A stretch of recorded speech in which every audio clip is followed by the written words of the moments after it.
Jimmy Akin's Mysterious World is brought to you by the Star Quest Production Network and is made possible by our many generous patrons. If you'd like to support the podcast, please visit sqpn.com/give. Jimmy Akin's Mysterious World is also brought to you in part through the generous support of Aaron Ferguson Electric and Automation at aaronv.com, AARONV.com, making connections for life for your automation and smart home needs in North and Central Florida. And by Catechism Class, a dynamic weekly podcast journey through the Catechism of the Catholic Church by Greg and Jennifer Willits. It's the best book club, coffee talk, and faith study group all rolled into one. Find it in any podcast directory. And by Single Player Mode, a personalized gaming experience, the newest book from Truist Dunkworth, intended for middle and high schoolers. It is a book as intriguing as it is mysterious. Now available on Amazon.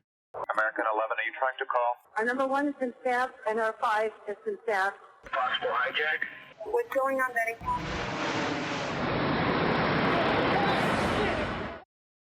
talk to me. Betty, are you there? Betty?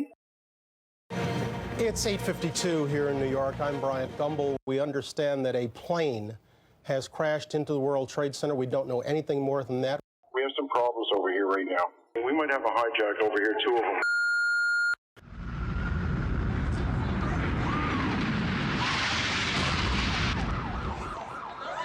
So you have no idea right now? There's another one. Another plane just hit. Right. Oh, my God. Another plane has just hit. It hit another building. Flew right into the middle of it. Explosion. Yes, that was definitely looked like it was on purpose.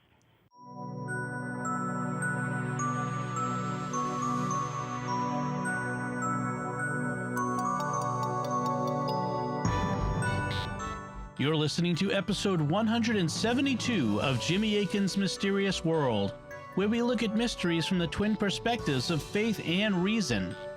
In this episode, we're talking about the September 11th attacks of 2001 and whether they were an inside job. I'm Dom Bettinelli, and joining me today is Jimmy Akin. Hi, Jimmy. Howdy, Dom.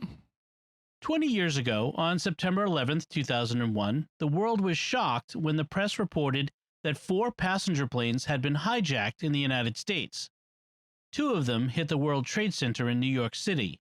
1 hit the Pentagon, and 1 crashed after the passengers rebelled. The Twin Towers fell and thousands of people died. It was the deadliest terror attack in U.S. history. But was Osama bin Laden and his Al-Qaeda organization really responsible? Were other nations of the world involved? And could this have been an inside job pulled by U.S. authorities? That's what we'll be talking about on this episode of Jimmy Akin's Mysterious World. So last episode, we did a detailed reconstruction of what happened on the 4 hijacked airplanes and heard actual recordings of the events to document what happened. We also looked at different theories about whether more than just the 4 planes were involved and whether they were responsible for all the damage that was done to targets on the ground. Jimmy, you concluded that while nothing is impossible, the balance of evidence points to the planes being responsible for the damage. If listeners want to know more about why you came to that conclusion, they can go back and listen to our previous episode, as well as check out the resources you recommended from both sides of the discussion. But this still leaves us with questions about who was responsible for the attacks and what their motives were. So what theories do we need to consider in that line? When it comes to who is responsible, according to the Standard account, the plot was carried out by Osama bin Laden's Al-Qaeda terrorist network and no one else. However, it has been suggested that this was an inside job involving elements of the U.S. government or its agencies, including the CIA, and there have been suggestions that other countries were involved, including Israel, Russia, Iraq, and Saudi Arabia. When it comes to why the responsible parties did what they did, this will depend on the particular group that carried them out or groups that carried them out, and we'll look into this question of motive as we determine who was involved. All right, let's start with the Standard account. Was Al-Qaeda involved? Based on the previous history of Al-Qaeda's attacking U.S. targets, the U.S. responses in the months leading up to 9/11 and the terrorist chatter about a possible upcoming al-Qaeda strike, this was a very plausible proposal. In fact, it was a lot of people's first thought, including mine. As soon as Stephen Gradanis called me on the morning of 9/11, while the towers were still standing, I proposed to him that bin Laden was responsible based on my own knowledge of what was already public at the time. The case for this was strengthened when the flight attendants on the planes were able to identify the seat numbers of the hijackers, and we were able to develop a list of their names. Tracing their histories then revealed that they had al-Qaeda connections. Did bin Laden subsequently acknowledge responsibility for the attacks? After September 11th, a series of audio and video recordings of bin Laden were released, but we need to look at them one at a time, or at least we need to look at several of them. The first was released on October 7th, 2001, and in it, bin Laden thanked God for the destruction of the towers, but did not acknowledge or deny responsibility for the attacks. That same day, since the Taliban had refused to hand over bin Laden, the U.S. invaded Afghanistan to get him. On November 10th, U.S. forces reportedly found a videotape in a house in Jalalabad, Afghanistan. This tape featured a conversation between bin Laden and some of his associates. It was apparently made after the September 11th attacks, but before the U.S. invasion. According to the translation of the tape released by U.S. authorities, bin Laden acknowledges to his colleagues that he had advanced knowledge of the attacks, says that they had calculated the number of casualties that would result, and that they had sent the hijackers on this martyrdom operation, meaning a suicide mission. However, the accuracy of this translation has been disputed, as well as its authenticity, so I'm going to set it aside.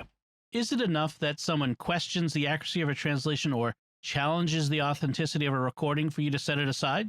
In general, no. With highly controverted issues like this, you can always find someone who's willing to say, that's not what he actually said, or that's not him, but an imposter. If the mere fact someone asserted these things was enough to set them aside, then you could dismiss every bit of evidence we have on any controversial topic, no matter how well grounded it is or what viewpoint it supports.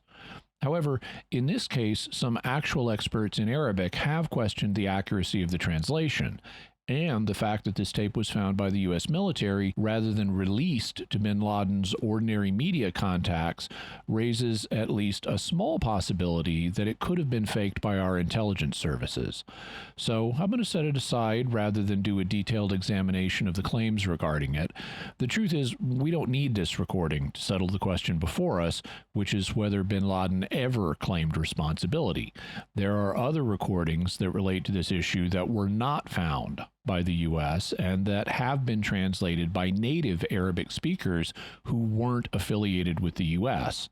Thus, even if U.S. national interest affected the translation of the Jalalabad tape, this would not apply to other recordings. What's the next recording we need to consider? It was a video released on October 29th, 2004, just 3 years later and just 4 days before the 2004 U.S. election. So it was an October surprise, as they say. The tape was apparently released in an effort to affect the outcome of the election, which resulted in George W. Bush being reelected. Presumably not the outcome bin Laden was hoping for, though some have disputed that and thought that maybe he did want Bush to win. The tape was sent to the Arabic news channel Al Jazeera, which is based in Qatar.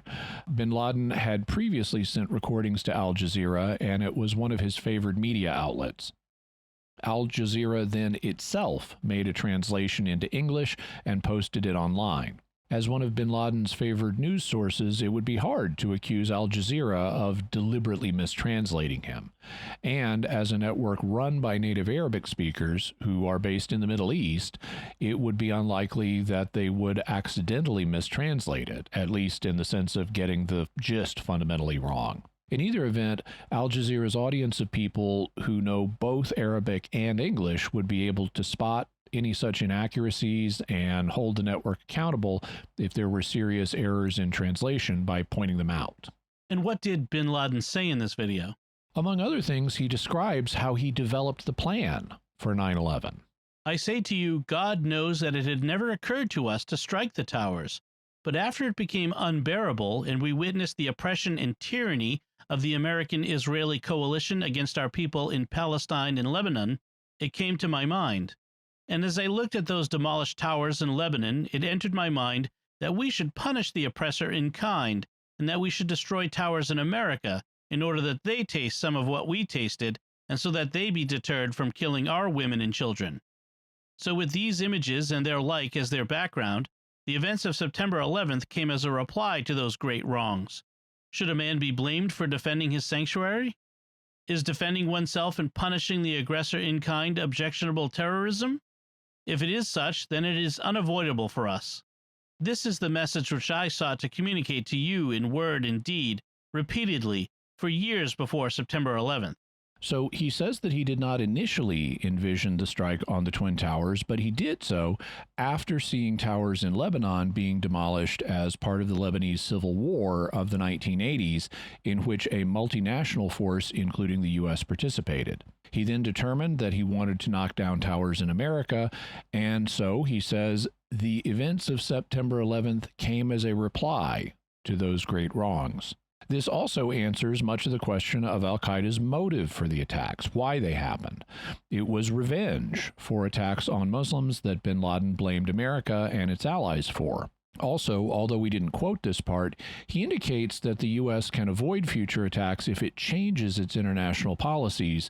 So in addition to serving as revenge, the attack's motive also would have contained an element of deterrence. That is, deterring the U.S. and its allies from certain courses of behavior, such as supporting Israel or attacking or being involved in Muslim nations in ways bin Laden disapproves of. He then talks about his agreement with the lead hijacker, Mohammed Atta, saying that the two of them had determined that all of the attacks should occur within 20 minutes of each other. This was something that didn't happen because some of the planes took off late, which happens all too often. As frequent flyers know, your flight gets delayed. But he acknowledges it, and it was his and Atta's intent to have them all done quickly before the administration could respond. And for the record, we had agreed with Commander General Mohammed Atta, God have mercy on him, that all the operations should be carried out within 20 minutes before Bush and his administration noticed. It never occurred to us that the commander-in-chief of the American Armed Forces would abandon 50,000 of his citizens in the Twin Towers to face those great horrors alone, the time when they most needed him.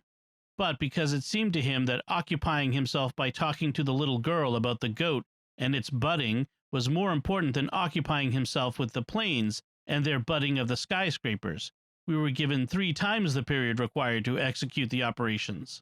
Here, he refers to the fact that President Bush was reading a book with a class of school children in Florida when he first got word that an airplane had hit World Trade Center 1. The book deals with a girl and her pet goat, and this moment was made famous in Michael Moore's film Fahrenheit 9/11, which bin Laden apparently saw. Initially, Bush and his aides did not realize that it was a terrorist attack and thought the plane hitting the tower might be an accident, so the president continued his visit with the class. When they learned of the second plane, Bush decided it was better not to project the appearance of panic and did not immediately rush out of the room. He was later criticized for this decision, and bin Laden is joining in that criticism, saying that he and his associates did not anticipate that the president would abandon his citizens in the Twin Towers in this way. He thus expresses satisfaction that we were given 3 times the period required to execute the operations.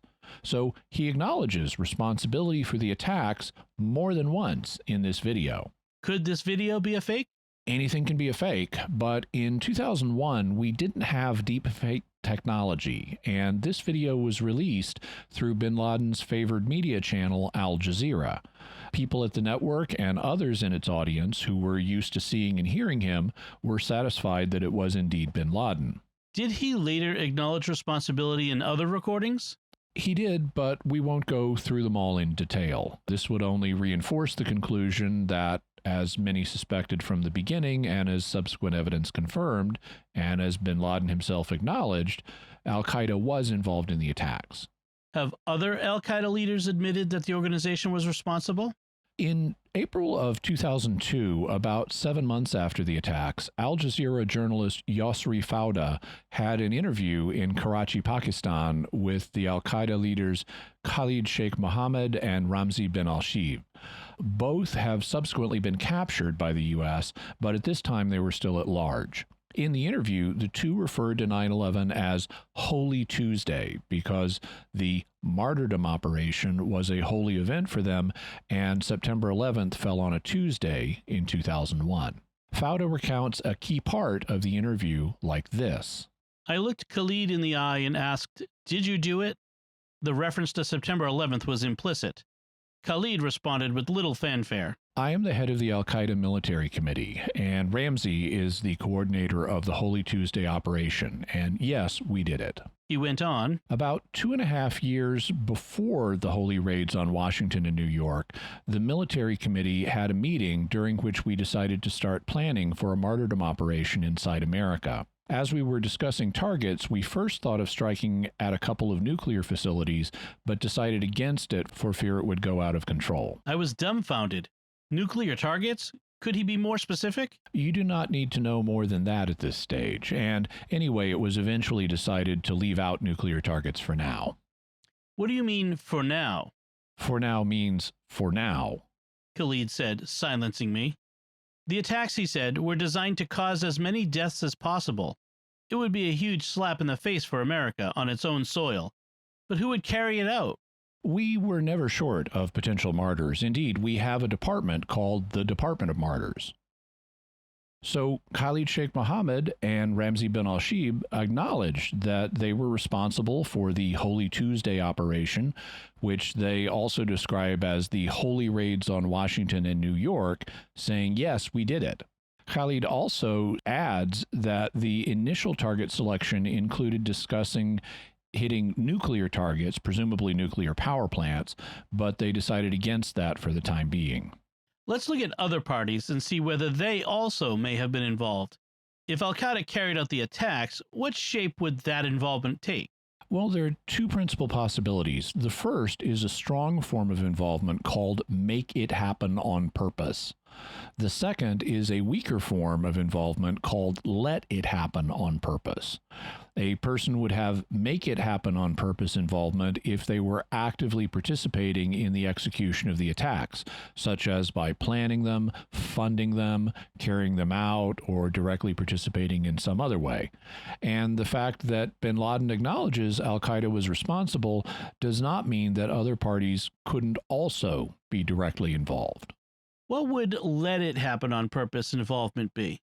A person would have let it happen on purpose involvement if they had advanced knowledge of the attacks but deliberately didn't do anything to stop it, because they wanted it to happen for some reason, even if they weren't directly involved in causing it to happen. To give a historical comparison, many people have questioned whether U.S. officials had advanced knowledge of the Pearl Harbor attack in 1941 based on decoded Japanese communications, but then they just let it happen anyway because President Roosevelt wanted to get the U.S. into World War II to help Britain and our allies.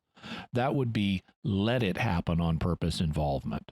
Some have even suggested that key people in the Roosevelt administration manipulated U.S. policy in a way to provoke the Japanese attack on Pearl Harbor. That would be a form of make it happen on purpose involvement. And incidentally, we'll be doing a future episode on Pearl Harbor, and you may be surprised by some of the material on this. When it comes to 9/11, could other parties have been involved? What about Israel? This was suggested soon after the attacks, with some proposing that Al-Qaeda wasn't involved at all and the operation was carried out by Israeli intelligence. This would be make it happen involvement. The presumed motive would be to bring the U.S. into a war with Israel's opponents in the Middle East, and the theory was supported by the claim that Jewish people who worked at the World Trade Center had been warned not to come into work on 9/11. What does the evidence say about these claims? They're problematic. Afghanistan was not a significant rival to Israel, and it's quite far away from Israel. If the Israelis wanted to provoke the U.S. into a war with their actual opponents, they should have framed their actual opponents and not a group operating out of Afghanistan. They should have framed Hezbollah rather than Al-Qaeda. Also, doing something like this would be a move of desperation, because if it were discovered that the Israelis had done this and killed all those U.S. citizens on U.S. soil, it would end the U.S.-Israeli alliance. And that's something the Israeli government would fear even more. Its alliance with the U.S. is an important deterrent helping to protect Israel. Unless Israel was under extreme threat and the U.S. was refusing to help, it would be extremely unwise for Israel to make such a desperate and risky move. And Israel simply wasn't under extreme threat from its opponents in 2001. Furthermore, bin Laden has admitted responsibility for the attacks, and if there's anyone he dislikes more than the U.S., it's Israel. Israel and Al-Qaeda do not get along well, so it would be very hard to suppose them as co-plotters working together to bring about the attacks. What about the claim that Jewish people were warned not to go into work at the World Trade Center on 9/11? This turned out to be an internet myth. If you'd warned all the Jewish people who worked at the World Trade Center not to go into work, there would be records of that warning. I mean, voicemail, email, letters, something. But no such warning was given, and in fact, many Jewish people died on 9/11, including several citizens of Israel who were there. So, between the facts that Israel would be foolish to do this except in dire circumstances, the fact that bin Laden admitted responsibility, the fact that bin Laden wouldn't cooperate with Israel, and the fact the Jewish stay-at-home rumor turned out to be false, I see no good basis for saying Israel had make-it-happen involvement. What about let it happen involvement? Could they have had that? This would be much more plausible. I could imagine the Israeli intelligence agency, the Mossad, learning about the 9/11 attacks in advance and then not telling the U.S. if they thought it would be to their strategic advantage to stay silent. And that's not unique to the Israelis. It's often been said that nations don't so much have friends as interests. Any nation that thought it would be in their interest to watch someone else go to war with somebody else might choose to stay out of it and keep quiet. Such behavior isn't expected among allies, but it's at least possible. However, the evidence doesn't support this. As we'll hear in a little bit, the Mossad did learn of the 19 terrorists and did warn us about them in advance. So I have no basis for accusing Israel of wrongdoing here. What about other nations besides Israel? Could they have been involved? Anything's possible, and there are allegations that different nations had been involved in various ways. However, most of these accusations aren't particularly well supported or popular even in the 9/11 truth movement. So we won't be looking at every single nation that has been accused, but only certain key ones. I will say, though, that I can't eliminate let it happen involvement on the part of any number of nations. What I said about Israel applies to everybody else. It's possible that some nations' intelligence services learned about 9/11 in advance, but chose not to do anything because they thought this was in their self-interest. In particular, given the involvement of Pakistani intelligence with Al-Qaeda, I think it's entirely possible that some in Pakistan's intelligence service had advanced knowledge and didn't tell us. And I think it's entirely possible that our government later learned this and chose not to make it public because we needed Pakistan as an ally in the war on terror. I would think that key allies like Britain, Canada, Australia, and most NATO members would have told us. And we will be hearing about allies that did tell us, but we didn't take it seriously or seriously enough. What about other countries? Who else should we consider? One possibility is Iraq. After 9/11, there was significant speculation that its leader, Saddam Hussein, may have been involved in the attacks in a make-it-happen way, even if the attacks themselves were carried out by Al-Qaeda. For a time, members of the U.S. administration were floating this idea. The idea was that Iraqi intelligence would have given Al-Qaeda some kind of operational support, even if it was just passing along information or materials to help the attacks happen. What do you make of this possibility?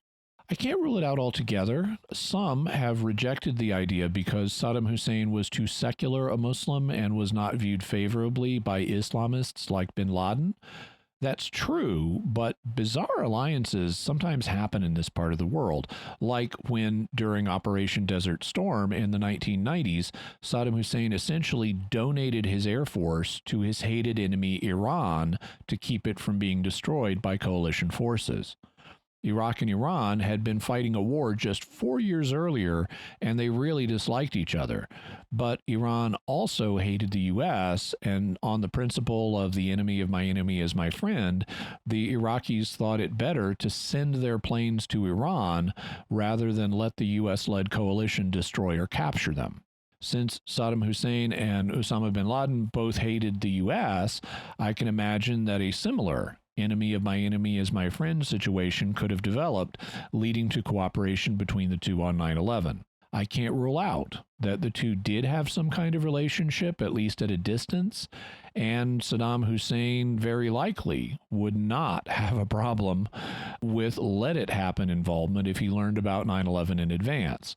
The question is whether Saddam's agents had an operational role in 9/11. Do you think there's good evidence for that? I don't, because while U.S. officials initially floated the idea of them having an operational relationship, they eventually dropped it. And they really did not want to do that because they were preparing for the 2003 invasion of Iraq, and being able to say Saddam caused 9/11 was the one thing that really would have clinched the American public's support for the invasion. If they could have made that charge stick, even if they had to stretch the evidence to do it, it would have been game over. That would have made their lives and the case for that war infinitely easier. I thus think that the fact the administration dropped the idea of Iraqi involvement in 9/11 from the rationale for the 2003 invasion to be extremely significant. They really wanted to invade Iraq, and they would have charged Saddam Hussein with involvement in 9/11 if they at all could have made a plausible case. The fact they didn't do this indicates that they simply did not have solid evidence of his involvement. Does that mean it's impossible Saddam Hussein was involved? No, it's not impossible, and I'm open to seeing evidence that he was, and we may revisit this issue in the future, but for now I haven't seen compelling evidence of this. And the fact that U.S. officials dropped the idea indicates that they didn't believe a compelling case for make-it-happen involvement existed against Iran. The most dramatic claim in the 9/11 truth movement is that September 11th was an inside job and the U.S. government itself was somehow involved in the attack. Are there any other nations we should consider before we look at that one? There is one additional nation whose possible involvement we need to consider, but I want to come back to that country. Okay. Then let's look at the idea of U.S. involvement in the attacks. What forms does this theory take? There are various possibilities which we can arrange along a spectrum, from the ones suggesting stronger involvement to weaker involvement. As before, they break down between the stronger make-it-happen involvement and the weaker let-it-happen involvement views. When it comes to make it happen, the strongest version would be that top officials in the U.S. government, such as President Bush and Vice President Cheney, gave the order for 9/11, and then it was carried out by covert elements of the U.S. intelligence and or military communities. This would be the full inside job position. A step down would be that Bush and Cheney approved it, even though it was ultimately carried out by Al-Qaeda. A step down from that would be that it wasn't Bush and Cheney who approved, but rogue elements in the U.S. intelligence or military community.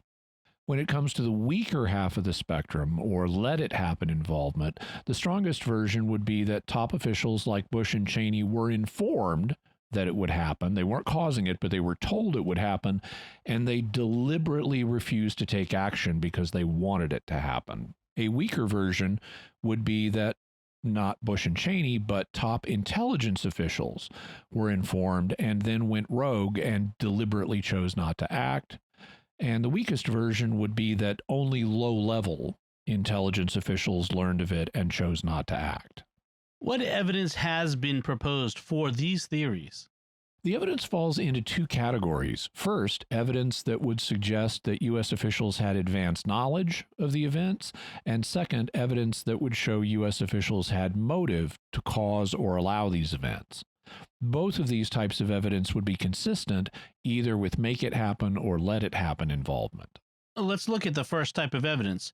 What would suggest that U.S. officials had advanced knowledge of the events? The kinds of evidence that would implicate U.S. officials would be evidence of things that you need to be a U.S. official to get done.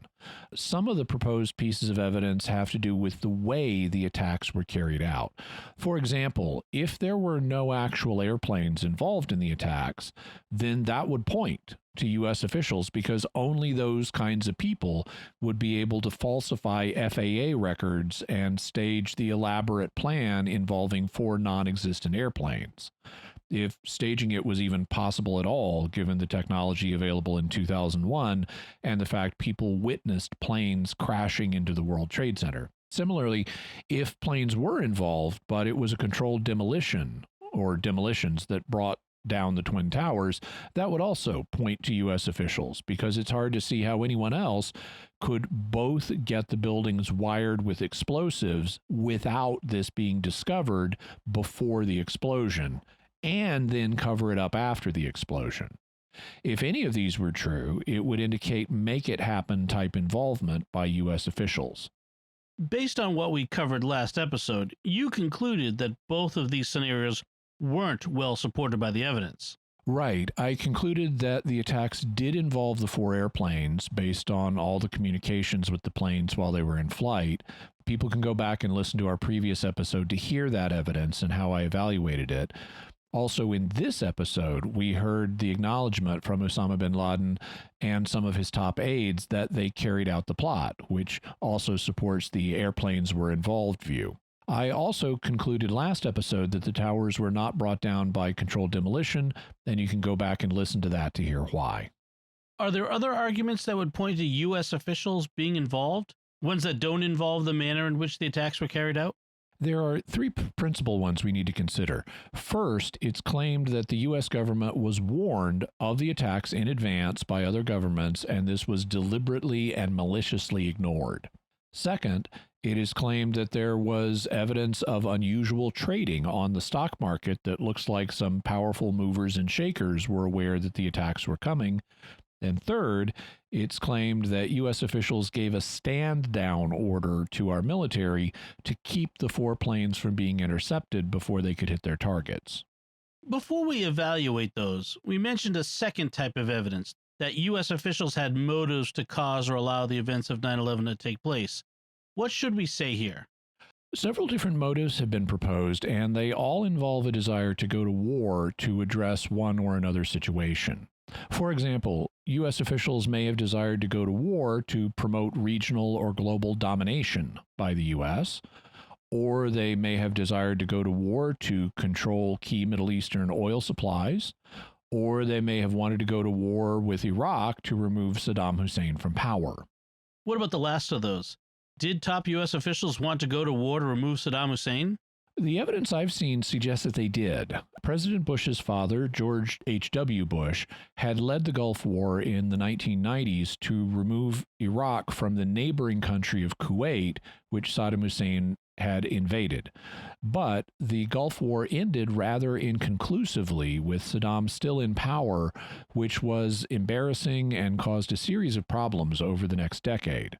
And in 1998, the U.S. Congress passed the Iraq Liberation Act, which called for the removal of Saddam Hussein and the transition of Iraq to a democratic form of government. So in 2001, I think there was a desire to go back to Iraq, finish the job, and remove Saddam. In fact, the 2000 Republican Party platform stated, "The Clinton administration has pretended to support the removal of Saddam Hussein from power, but did nothing when Saddam Hussein's army smashed the democratic opposition in northern Iraq in August 1996. Because of the administration's failures, there is no coalition, no peace, and no effective inspection regime to prevent Saddam's development of weapons of mass destruction. A new Republican administration will patiently rebuild an international coalition opposed to Saddam Hussein and committed to joint action. We will insist that Iraq comply fully with its disarmament commitments. We will maintain the sanctions on the Iraqi regime while seeking to alleviate the suffering of innocent Iraqi people. We will react forcefully and unequivocally to any evidence of reconstituted Iraqi capabilities for producing weapons of mass destruction. We support the full implementation of the Iraq Liberation Act, which should be regarded as a starting point in a comprehensive plan for the removal of Saddam Hussein and the restoration of international inspections in collaboration with his successor. Republicans recognize that peace and stability in the Persian Gulf is impossible as long as Saddam Hussein rules Iraq. In this, they don't call for war, but they do make it clear that they want to remove Saddam from power, and they also don't rule out war if the Iraqis themselves weren't able to get rid of Saddam.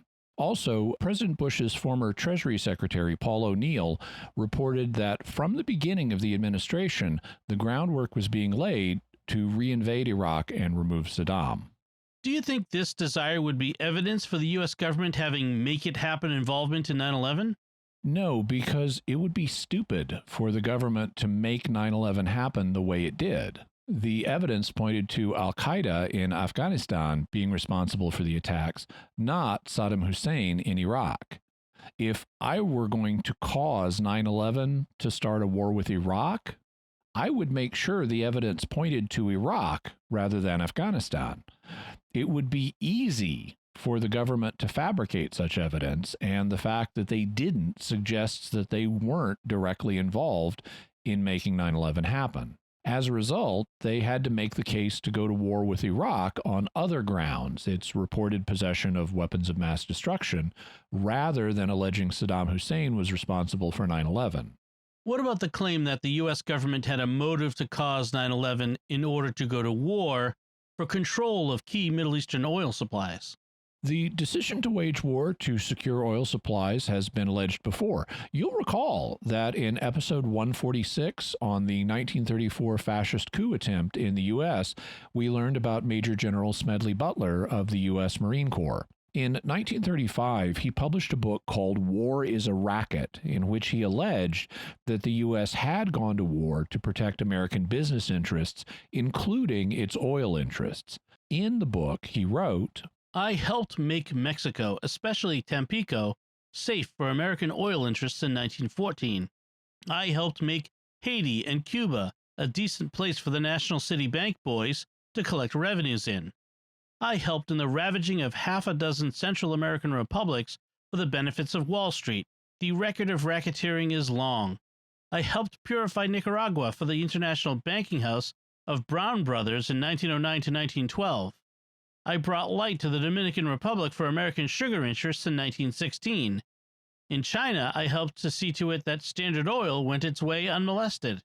And I certainly don't put it past any nation to go to war to secure what it perceives as key resources that it needs. Resource wars have been extremely common in human history. Do you think that American oil interests would point to the U.S. government having make-it-happen involvement in 9/11? No, and for the same reason we've covered before, the evidence pointed to Afghanistan rather than Iraq. That, plus the fact that Afghanistan was not an oil exporter in 2001. You can argue, if you want, that control of Iraqi oil fields was a motive in the Iraq War. That's a subject I haven't researched in depth, so I won't take a position on it. But Afghanistan was simply not a player in the American oil supply. Some have tried to argue that the motive was to build pipelines across Afghanistan to allow oil to flow from one country to another in the region, but I find it hard to see this as a credible motive when the oil would not benefit the U.S., but other countries in the region. And Western business interests actually preferred different pipelines that didn't go across Afghani territory. Also, even though they've been trying to build an Afghani oil pipeline, it's been 20 years, and they only broke ground on it in 2018, and it's still not finished. What about the claim the U.S. wanted 9/11 to happen so it could establish global or regional domination? After the collapse of the Soviet Union and the end of the Cold War, the U.S. inherited a global leadership role and was willing to take on the function of being the world's policeman, as some put it. Naturally, any nation finding itself in such a situation would want to plan for future stability of the world situation and be on the lookout for challenges to its position. And in fact, people in Washington think tanks were developing strategic plans for this and how to promote a global Pax Americana, or American peace, in the world, with the usual crossover between think tank members and officials of whatever administration happened to be in power at the time. Would this point to make it happen involvement by the government? I don't think so. Afghanistan was a minor country that was simply not a key player on the geopolitical scene. Iraq was a much bigger player. And if you wanted to argue that American geopolitical interests helped motivate the Iraq War, you can. But if I were planning a strategic war to promote a global Pax Americana, I would not start by targeting Afghanistan. I'd start by going after somebody else, like the axis of evil countries that President Bush named in his 2002 State of the Union address: Iraq, Iran, and North Korea. Those would be much more logical targets to frame and then deal with in a war. There are only so many wars one can fight at a time, and you need to choose them wisely. Going after Afghanistan instead of one of the bigger players would not be a wise choice. So I don't think this motive or the other ones we've considered would be good ones for the U.S. to have make-it-happen involvement in the 9/11 attacks. Let's look at other evidence that's been proposed. What about the claim that a stand-down order had been given to our military to keep the 4 planes from being intercepted before they could hit their targets?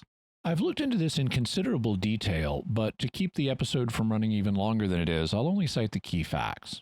First, while during the Cold War, we had many fighters in the air or on the runway ready to respond to a Russian threat, the Cold War was over. As a result, on 9/11, there were only 14 military planes on alert to cover all 48 states in the continental United States. That's only 1 plane for every 3 or 4 states. So the number of planes ready to go was very small. Second, we have 2 air traffic systems in the U.S. The North American Aerospace Defense Command, or NORAD, which is primarily concerned with military air traffic, and the Federal Aviation Administration, or FAA, which focuses on civilian air traffic.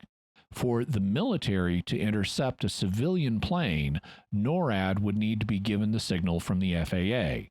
But in September of 2001, these systems were not linked, and there was an elaborate procedure needed to trigger a NORAD interception.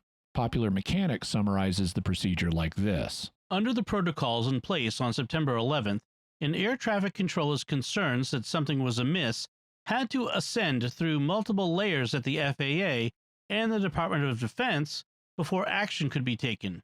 In the case of a hijacking, a controller would alert his or her supervisor, who contacted another supervisor, who confirmed suspicion of hijacking and informed a series of managers, all the way to the National ATC Command Center in Herndon, Virginia, which then notified FAA headquarters in Washington. The director of the Office of Civil Aviation Security was the FAA's hijack coordinator. If the director confirmed the incident as a hijacking, he or she would contact the Pentagon to request a military escort aircraft from the National Military Command Center, or NMCC, which is located in the Joint Staff Area of the Pentagon and is the logistical and communications locus for the National Command Authority, the President and the Secretary of Defense. The NMCC then would request approval from the Office of the Secretary of Defense. If given, the order for a military escort would be relayed to NORAD, which would then order mission crew commanders at the appropriate Air Force bases in one of 3 continental U.S. air defense sectors to scramble fighters. The fighters would then scramble, receive target and vector information while aloft, and follow the hijacked airliner, monitoring its flight path and assisting in search and rescue in the case of an emergency. But they wouldn't shoot the plane down because hijacked aircraft had not previously been used as weapons, and military regulations forbade shooting down a civilian plane. It so happens that on the morning of 9/11, The air traffic officials at Boston Center became so alarmed by what was happening with Flight 11 that they bypassed the established protocol and contacted NORAD directly. NORAD then prepared to scramble planes, but because Flight 11, like all of the hijacked planes, had turned off its transponder, they didn't know where to point the intercept fighters. While they were trying to figure that out, Flight 11 slammed into World Trade Center 1, and the fighters weren't in the air until minutes later. Similar problems in tracking and communication occurred with the other 3 hijacked planes. Popular Mechanics has a detailed account of what happened with each one, and you can see how the aircraft and military officials were desperately trying to get the planes intercepted, but due to a lack of communication, experience, and information, they were unable to get there in time. Third, if there had been a stand-down order, it would have to be communicated throughout the military chain of command to keep the aircraft on the ground. That would mean that there would be multiple copies of the order, and in the 20 years since 9/11, no such copies have emerged. Finally, as we heard last episode from Dr. Gwen Lindy, she saw evidence that they had on 9/11 done what was known as a flush during the Cold War, where you basically got every aircraft you could in the area aloft, regardless of whether it was ready to go or had armaments on it or not. So basically, the evidence is that there was not a stand-down order on 9/11. Before we continue, I do want to stop and take a moment to thank our patrons who make this show possible, including Jeffrey H., Janet W., Rachel H., Joseph G., and Michaela K. Their generous donations at sqpn.com/give make it possible for us to continue Jimmy Akin's Mysterious World and all the shows at StarQuest. You can join them by visiting sqpn.com/give. Jimmy Akin's Mysterious World is also brought to you in part through the generous support of Aaron Ferguson Electric and Automation at aaronv.com, AARONV.com, making connections for life for your automation and smart home needs in North and Central Florida. And by Catechism Class, a dynamic weekly podcast journey through the Catechism of the Catholic Church by Greg and Jennifer Willits. It's the best book club, coffee talk, and faith study group all rolled into one. Find it in any podcast directory. And by Single Player Mode, a personalized gaming experience, the newest book from Truist Dunkworth, intended for middle and high schoolers. It is a book as intriguing as it is mysterious. Now available on Amazon. Jimmy, what about the claims that there was unusual stock market activity before 9/11, suggesting that some fat cats had been warned it was coming? It's important to note a couple things here. First, when news stories about advanced knowledge of 9/11 leading to insider trading on the stock market hit the news, it wasn't U.S. officials or businessmen that were under suspicion. Instead, it was Osama bin Laden and Al-Qaeda that were the suspects. Bin Laden was a wealthy man and a terrorist financier, and the argument was that he or his associates used their advanced knowledge of 9/11 to profit from it. Second, financial transactions have paper trails, and if there was advanced knowledge trading, it would be possible for the Security and Exchange Commission to track that back to whoever was responsible. And what happened when authorities looked into it? For a start, they didn't find U.S. government or businessmen who had been making suspicious trades, and that's what you'd expect, even if 9/11 were an inside job. Government officials often have their assets in blind trusts, meaning that they're not aware of or able to influence the trading that's being done on their behalf. That means that to benefit themselves, they would have had to interfere with the blind trust and display advanced knowledge of 9/11 to the trustees, who are required by law to be unrelated and unaffiliated with them. Displaying such advanced knowledge to unrelated third parties would be extremely stupid, and it would be even stupider to display it to other people, such as friends and business associates, as the odds of getting caught by the Securities and Exchange Commission would go up enormously. I mean, that's what the Securities and Exchange Commission is for, and insider traders get caught all the time. So any U.S. official with advanced knowledge of 9/11 would be massively stupid to try to profit from this or help his friends profit from it on the stock market. So it's no surprise investigators didn't find any evidence of this. What about bin Laden or his associates? Did they find anything there?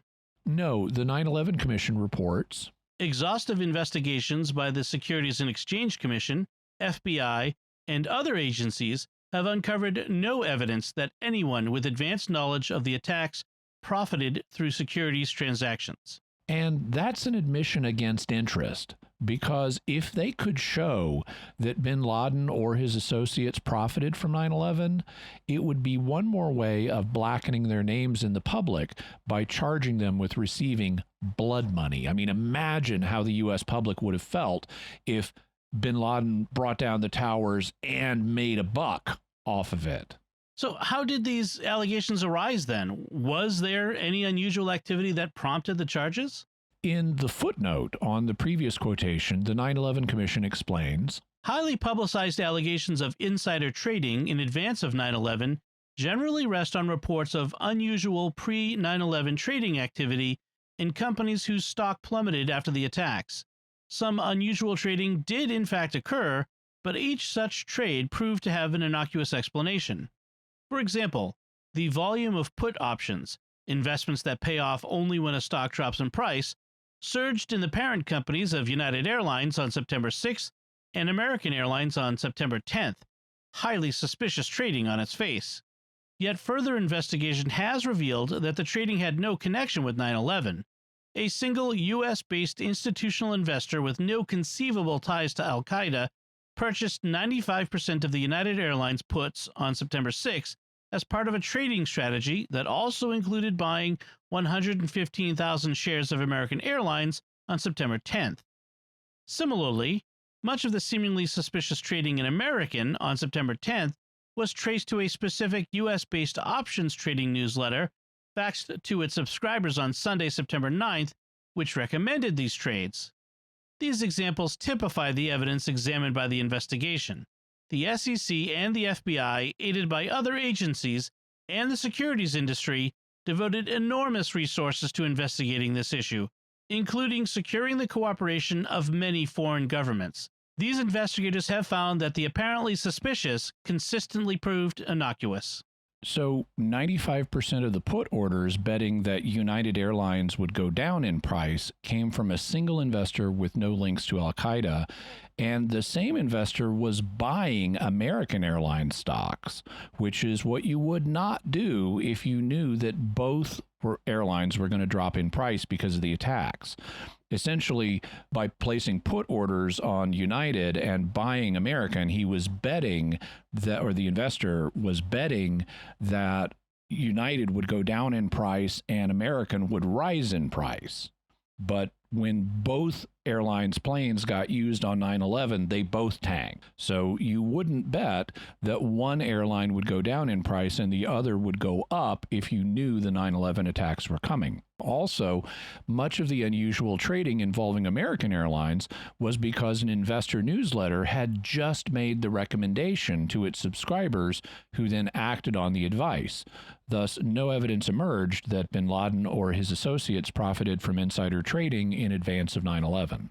What should we make of the claim that the U.S. government was warned of the attacks in advance by other governments, and this was deliberately and maliciously ignored? It's true, we were warned, and repeatedly.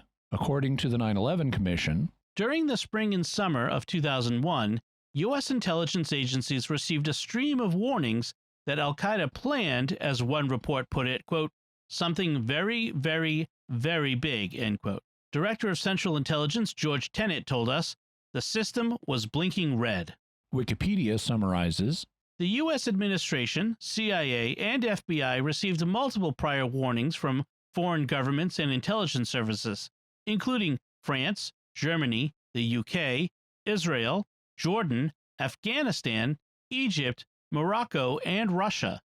The warnings varied in their level of detail, but all stated that they believed an Al-Qaeda attack inside the United States was imminent. Some of these warnings include the following. March 2001, Italian intelligence warns of an al-Qaeda plot in the United States involving a massive strike involving aircraft based on their wiretap of an al-Qaeda cell in Milan. July 2001, Jordanian intelligence told U.S. officials that al-Qaeda was planning an attack on American soil, and Egyptian intelligence warned the CIA that 20 al-Qaeda jihadists were in the United States and that 4 of them were receiving flight training. August 2001. The Israeli Mossad gives the CIA a list of 19 terrorists living in the U.S. and says that they appear to be planning to carry out an attack in the near future. August 2001, the United Kingdom is warned 3 times of an imminent al-Qaeda attack in the United States, the third specifying multiple airplane hijackings. According to the Sunday Herald, the report is passed on to President Bush a short time later. September 2001. Egyptian intelligence warns American officials that al-Qaeda is in the advanced stages of executing a significant operation against an American target, probably within the U.S. So elements in our government did have warning that 9/11 was afoot. And with all of these warnings, does that mean that the U.S. government had advanced knowledge of 9/11 and deliberately ignored it, consistent with a let it happen on purpose theory? That's the key question. We received warnings. Those warnings were ignored or not effectually acted upon. So what accounts for that? There are 2 principal theories we need to consider. One is that some party or parties in the U.S. government wanted 9/11 to happen and so deliberately and maliciously ignored the warnings. And 2, that the warnings were not acted upon because of bureaucratic incompetence. What would the case for incompetence look like? It starts with the principle that one shouldn't chalk up to malice what can be explained by simple incompetence. Human beings, and especially government bureaucracies, can display staggering amounts of incompetence. Anyone who's ever had to renew their driver's license at the Department of Motor Vehicles can tell you that. Here in California, the DMV is so slow, inefficient, and incompetent that there are actually private businesses that will handle the DMV for you so that you don't have to deal with it directly. And they stay in business because people are willing to pay good money just to avoid the frustration of having to deal with this government agency. I have used such a private service myself because of all of the incompetence of the California DMV. So do not underestimate the scope of government incompetence. Second, as was commonly discussed in the press following 9/11, there was a holdover from the 1990s in terms of how the government perceived terrorism cases. They were viewed not principally as national security issues, but as law enforcement problems. That meant lawyers were involved, and after the law enforcement debacles of the 1990s, like Waco and Ruby Ridge, government officials and lawyers were afraid of coming down too hard and having additional disasters like that on their hands.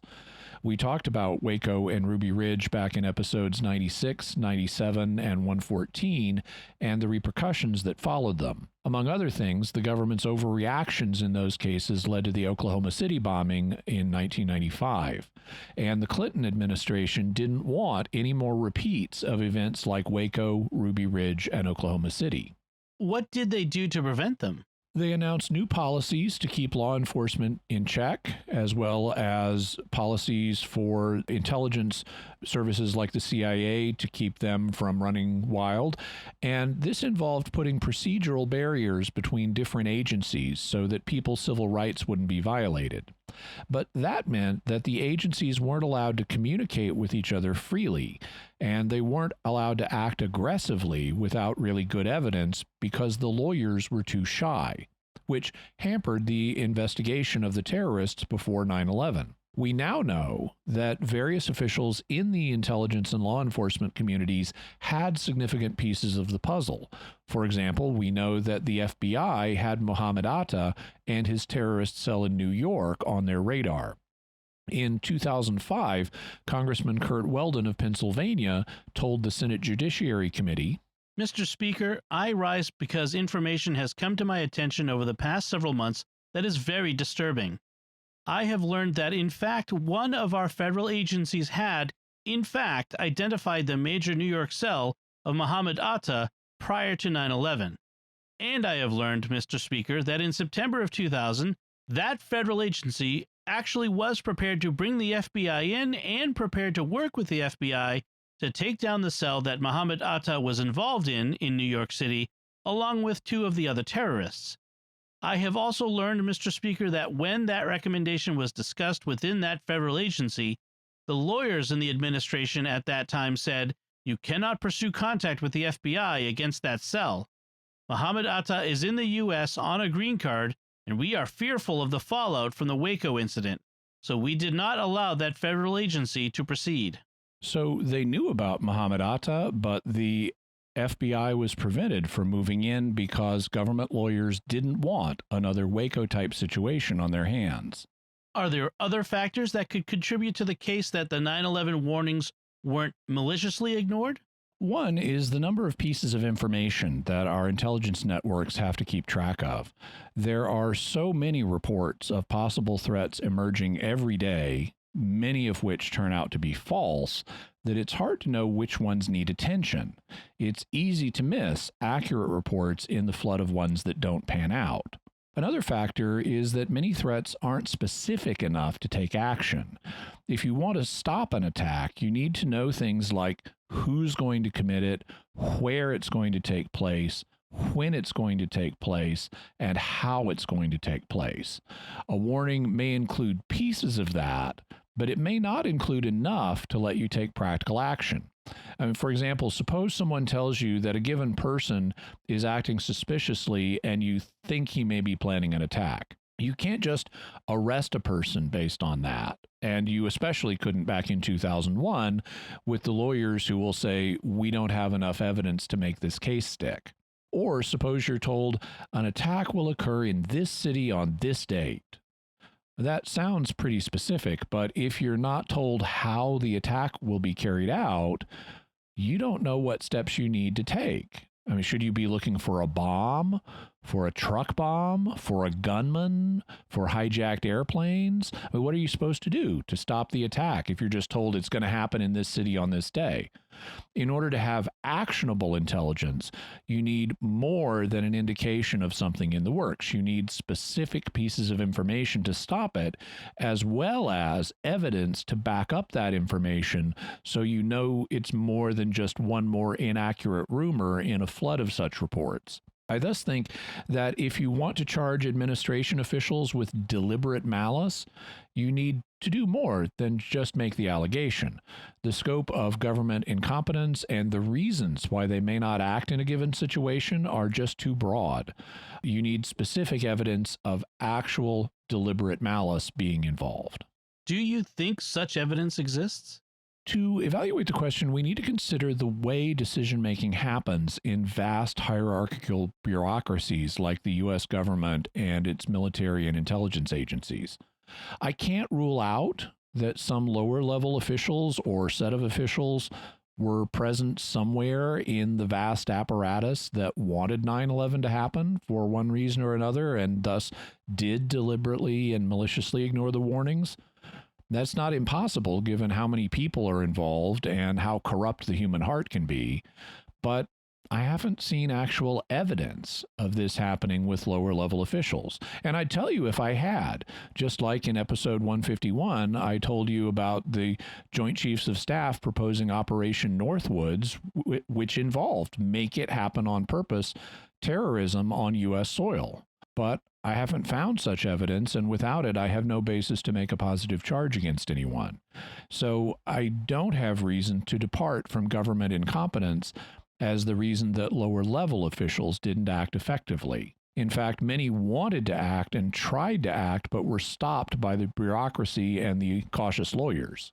What about higher-level officials? The individuals people most often focus on are President Bush and Vice President Cheney.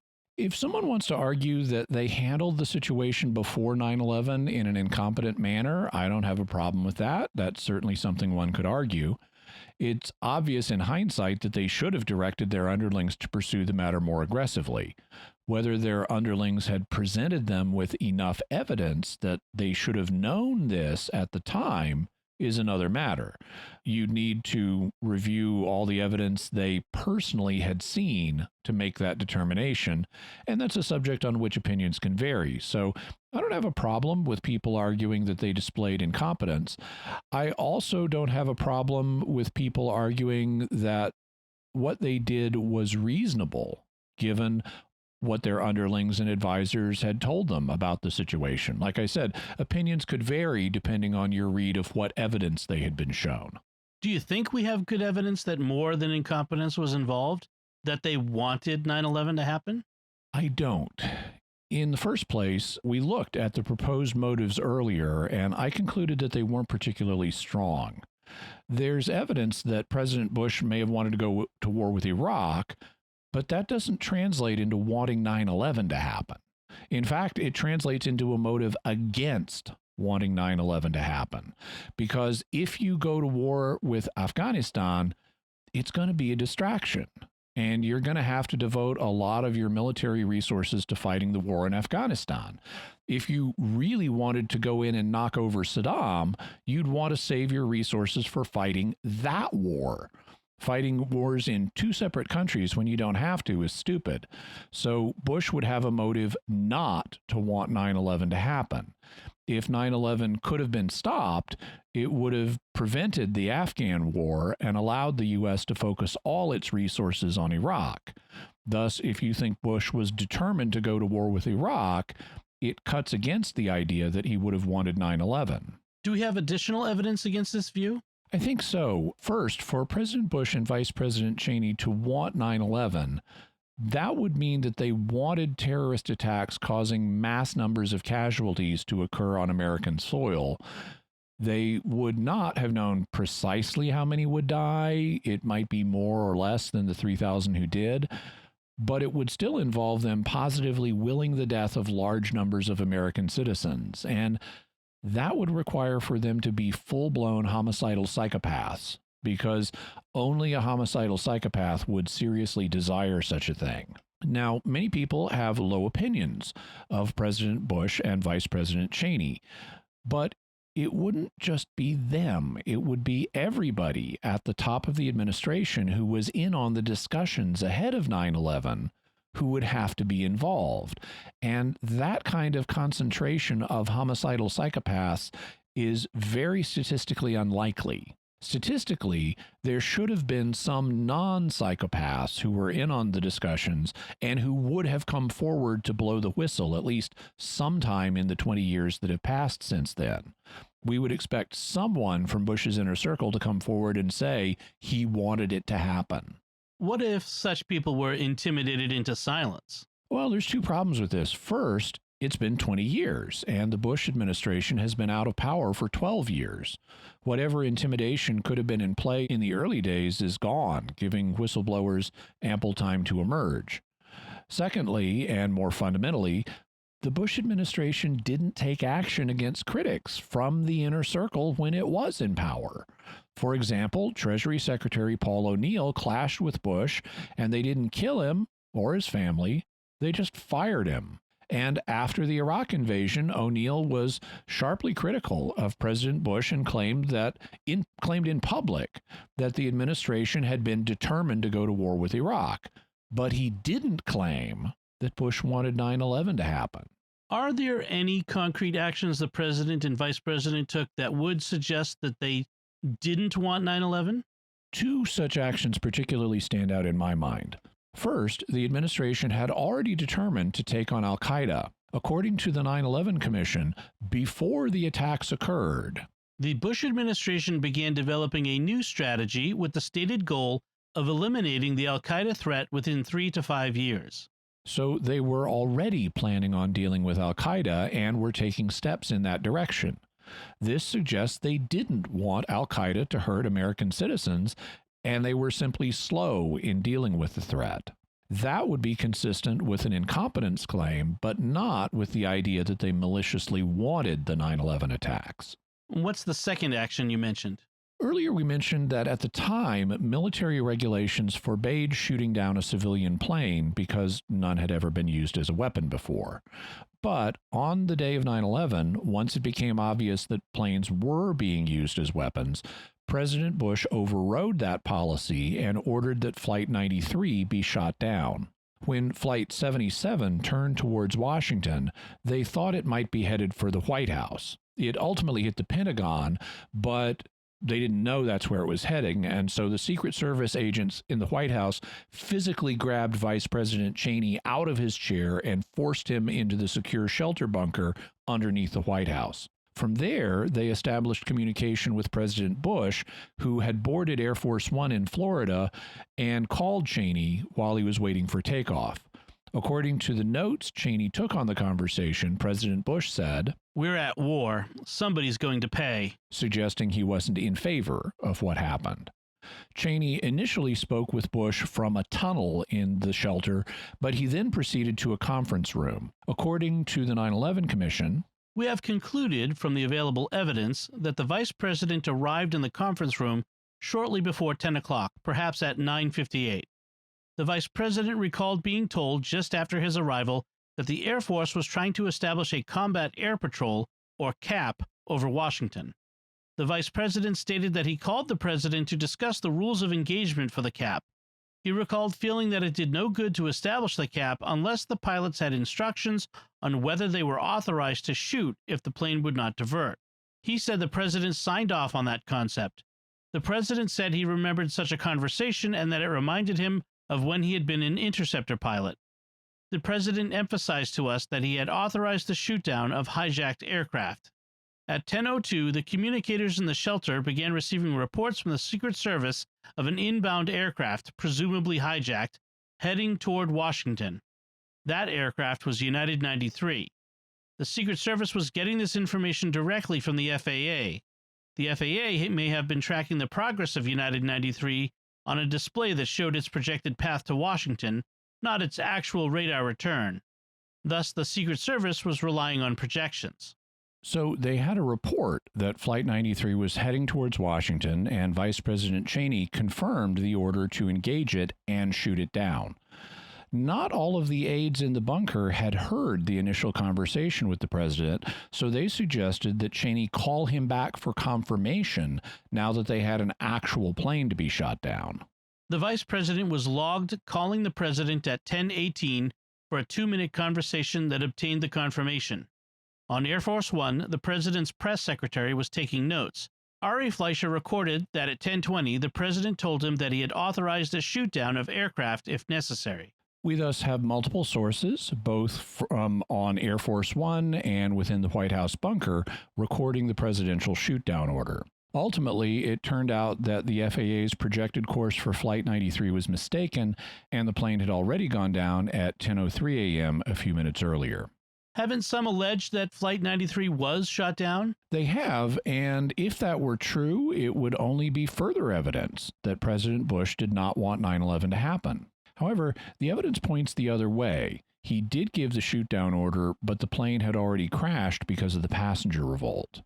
The allegations that it was shot down are based on the fact that a white jet was seen circling the area of the crash site, and some later proposed that it had fired a missile at the plane. However, as we discussed last episode, it was a private passenger plane that the FAA had asked to look for the crash site and confirm that Flight 93 was down, and we know all about this plane and who was on it. It was an 8-person business plane owned by the VF Corporation, which is a clothing company that markets Wrangler jeans, among other things, and it was coming in for a landing at the nearby Johnstown Cambria Airport, so it diverted to investigate at the FAA's request. Needless to say, as a tiny private business plane owned by a clothing company, it had no armaments and could not have fired a missile at Flight 93, even if that plane had still been in the air.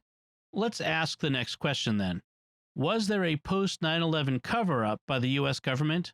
This is a whole different question than whether officials caused or wanted 9/11 to happen, and it has to be taken seriously. The government keeps lots of things to itself, and it doesn't reveal everything it knows about what happened in a crisis like 9/11. It keeps stuff classified, especially when the information could be embarrassing to the U.S. or its allies. What about in this case? Are there things that the U.S. may have covered up? Well, I already mentioned one that I strongly suspect, which is that we later got evidence that Pakistani intelligence was in bed with Al-Qaeda and may have been aware of the attacks. And then our government didn't choose to mention that because we really needed Pakistan as an ally in the war on terror. And there are certainly things that, it's certain they didn't tell us everything, but that's normal. When it comes to specific things that we can identify, there are two additional ones that come to mind. First, when the airplanes and the 3 World Trade Center towers went down, they released an enormous amount of dust and chemicals into the environment in New York City. Afterwards, people exposed to this began to report suffering from a variety of health problems, some of them fatal. In fact, a friend of mine is a registered nurse, and her brother was there and was exposed to the dust and chemicals, and he then became ill and died at an abnormally young age. My friend was convinced that it was the toxic dust and debris from Ground Zero that were responsible for her brother's death. But public health officials, including the Environmental Protection Agency, downplayed the risk of this. Isn't that something you would expect? That government officials would want to reassure panicked New York residents in the terrifying wake of 9/11 that things were safe again? Government officials have a tendency to downplay safety risks as a way of preventing the public from panicking. They did the same thing after the U.S. Postal Service was weaponized in the anthrax attacks that began a week later, and that we'll be discussing in a future episode. I remember very well how they said, don't worry, anthrax can't get out of the envelope, so postal workers and the public should be safe. And then seeing people on TV news demonstrating just how easily powder can get out of an envelope and spread through the air. So I have no trouble believing that health officials downplayed the threat posed by toxic dust and debris from Ground Zero. Ultimately, Congress ended up passing a law, which was signed by President Obama in 2011, to authorize health compensation payments for people who suffered illnesses connected with it. And there have been various lawsuits and settlements on the matter as well. So I think there is merit to at least a limited cover-up of the health effects from Ground Zero. That's not to say that I can show that public officials deliberately lied, but I think it's reasonable to hold that there was at least an unwillingness to take the evidence as seriously as it should have been taken. You said there was at least one other thing that the U.S. government may have been covering up. What was that? Saudi involvement in 9/11. In 2002, the House and Senate Intelligence Committees formed a joint inquiry into the events of 9/11. This is not the same group as the later 9/11 Commission, but it issued its own report in December of 2002. The final part of that report was entitled Part 4, Finding, Discussion, and Narrative Regarding Certain Sensitive National Security Matters. It was 28 pages long, and so it's come to be known as the 28 pages. Initially, all of this section was classified and not released to the public. President Bush claimed that releasing it would, quote, reveal sources and methods that would make it harder for us to win the war on terror. It would help the enemy if they knew our sources and methods, close quote. But many people suspected that it wasn't just intelligence sources and methods that were being protected.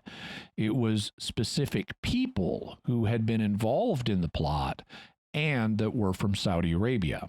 And why would people think that? As soon as the public got a look at the list of the 19 hijackers, they noticed something odd. One of the hijackers, Mohammed Atta, who was the ringleader and one of the pilots, was from Egypt. One of the hijackers, Ziad Jarrah, another of the pilots, was from Lebanon. And two of the hijackers, including Marwan al-Shehi, who was a third pilot, were from the United Arab Emirates.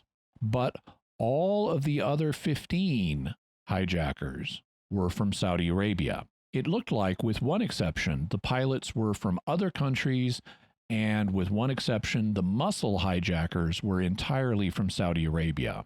That startlingly high number of hijackers from one country, concentrated as they were among the muscle rather than the pilots, raised questions about that country's involvement in the attacks. I mean, if it had turned out that 15 of the 19 hijackers were from Iraq, the Bush administration would have immediately pointed to that as evidence that Saddam Hussein was involved. So why didn't they point to this as evidence that Saudi Arabia was involved? It naturally raised suspicions, and so people suspected that the 28 pages contained evidence of Saudi involvement. And people suspected that Saudi individuals were being shielded. Why would the Bush administration want to do that? Because Saudi Arabia is an incredibly important country in the Middle East. It has the holy sites of Islam like Mecca and Medina, so it's important to Muslims worldwide. It's also, at least nominally, a U.S. ally and a key to maintaining peace in the Middle East. It's important to the West, including America, because of its oil supply, and it became even more important to America after 9/11 because it was helping us in the war on terror, such as by letting us hunt down terrorists on Saudi soil. So there were bunches of reasons why the Bush administration would not want to embarrass the kingdom, such as by implicating high Saudi officials or members of the royal family in 9/11. What happened with the 28 pages? A movement began to get them declassified. This movement included family members of people killed on 9/11, members of the 9/11 Truth Movement, insurance companies, and various politicians, including both Democrats and Republicans. However, the movement initially did not meet with much success. The Bush administration steadfastly refused to release the 28 pages, and the Obama administration that followed it also refused to release them, until the very last year of Obama's presidency when he was on his way out of office.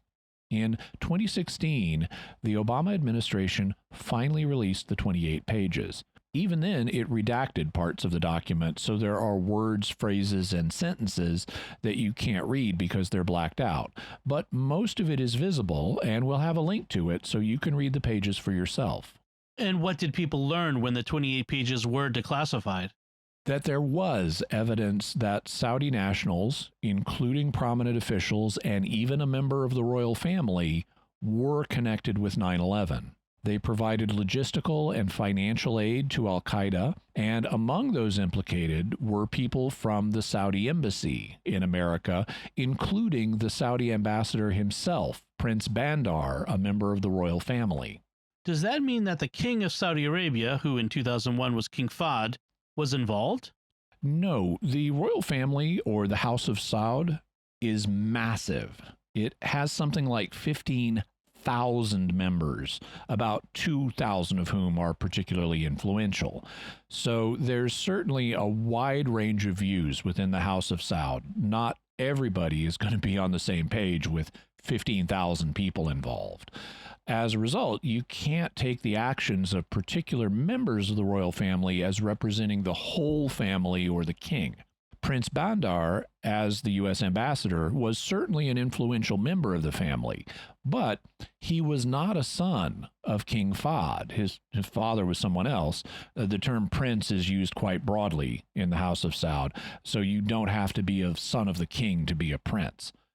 Also, because of the crazy politics in the Middle East, the support of Al-Qaeda by Saudi officials doesn't necessarily mean that they approve of everything Al-Qaeda was doing. Why not? Why would they support the organization if they didn't agree with or approve of it? Because there is tension between the House of Saud and Al-Qaeda, and they're afraid of being overthrown. Al-Qaeda is angry with the House of Saud for allowing U.S. forces to be stationed on Saudi soil. We have 5 military bases in Saudi Arabia, and Al-Qaeda views this as a desecration of their holy land containing the holy sites of Mecca and Medina. They thus don't like the U.S.-Saudi alliance. And the Saudi royal family is afraid that hardline Islamists like Al-Qaeda could one day try to overthrow them and purify the land of their corrupting influence. As a result, in the logic of the politics of the region, it can make sense to help fund Al-Qaeda's efforts as long as they aren't targeted towards the kingdom. In other words, help keep the terrorists busy attacking other people so that their attention isn't focused on their grievances with the kingdom. As bizarre as it sounds, for Saudis to support Al-Qaeda does not mean automatically that they approve of everything the terrorist organization is doing. It may be support they're giving them just for cynical, tactical reasons to keep themselves safe. On the other hand, it's quite possible that some in the Saudi administration are genuinely sympathetic with al-Qaeda. The views of a particular person would have to be determined by looking at the evidence concerning him in particular. What do you make of the Bush and Obama administration's efforts to keep the 28 pages concealed for so long? I think it's a judgment call. Saudi Arabia is a crucial country in the Middle East, and it would be in U.S. national interest not to jeopardize our relationship with it for multiple reasons, including oil and the need to fight terrorists on Saudi soil. As a result, I think people could take different positions on whether it was reasonable for the 28 pages to be classified for as long as they were. Even though President Bush misled the public about why the 28 pages were being withheld from the public? I expect every American president and every world leader to withhold information from his people and even lie when national security interests are at stake. It just goes with the territory. Whether you think lying is ever justified or not, it's going to happen in these situations. And I don't have reason to fault President Bush any more than any other president in this case. All of them withhold information, distort it, and even lie about it when they think national security is at stake. And Saudi Arabia was important to our national security. I'm more concerned when national security isn't involved and they're still lying. Like with aliens. No, I'm just kidding. Are there other potential grounds for criticism of the Bush administration's actions? Well, no doubt there are. You can criticize any administration on numerous grounds. In this case, it seems to me that you can criticize the Bush administration of treating 9/11 as an opportunity to invade Iraq. They couldn't show that Iraq was behind 9/11, so they had to make the case for war on other grounds, namely the reported weapons of mass destruction. Regardless of what you think of that issue, I do think it's fair to say that the Bush administration decided to go to war with Iraq in 2003 because of 9/11. They may have gone to war with Iraq anyway, but after 9/11 and the invasion of Afghanistan, I think they said to themselves, now is the best time to go while we have the momentum. If we wait for the war in Afghanistan to wind down, it'll be harder to do what we need to do in Iraq. The easier thing to do is lump both of these invasions together under the heading of the war on terror. In Afghanistan's case, we're responding to a terrorist attack that has already been committed, and in Iraq's case, we're preventing terrorist attacks that Saddam could one day commit using his weapons of mass destruction, so now is the time to go. Okay, so what do you make of that viewpoint? I think it's debatable. On the one hand, you could argue that it represents opportunistic exploitation of the 9/11 situation, but on the other hand, you could argue that they were sincerely doing what they thought was right and shouldn't be faulted. Is there anything else we should cover before you give your bottom line on 9/11? As we noted in our previous episode, the literature on 9/11 is vast, far more than I could possibly cover without devoting dozens of episodes to this topic. As a result, I've had to sharply limit the material we dealt with. That means excluding wide swaths of information from multiple perspectives. I'm sure there are many members of the audience who wish that I'd included their favorite argument or counter-argument, but it wasn't possible. I just hope that whatever your perspective on 9/11 is, whether you agree with my conclusions or not, that you'll appreciate how I've tried to approach this issue in an open-minded way. As we showed back in episode 151 on Operation Northwoods, I will tell you about false flag operations proposed by U.S. officials. As we showed back in episode 71 on the murder of Frank Olson by the CIA, I will tell you about criminal activity in the intelligence community. And as we showed back in episodes 7, 96, 97, 107, 108, and 114 on Watergate, Waco, Ruby Ridge, and the break-in to expose FBI secrets, I will tell you about government and law enforcement misdeeds. So I hope that listeners will appreciate the open-minded and fair way I try to approach issues like this, even if they come to different conclusions than I have. So, Jimmy, that does bring us to the bottom line. What is your bottom line on 9/11? 9/11 was a horrific event that is seared into my memory as well as the memories of countless Americans and other people around the world. While nothing is impossible, the evidence indicates that the attacks were carried out using 4 hijacked airplanes and that these planes were responsible for the damage that was done. Controlled demolitions or similar things were not involved. The evidence also shows that Osama bin Laden and his Al-Qaeda organization carried out the attacks. It does not show that U.S. officials were involved in making the events happen.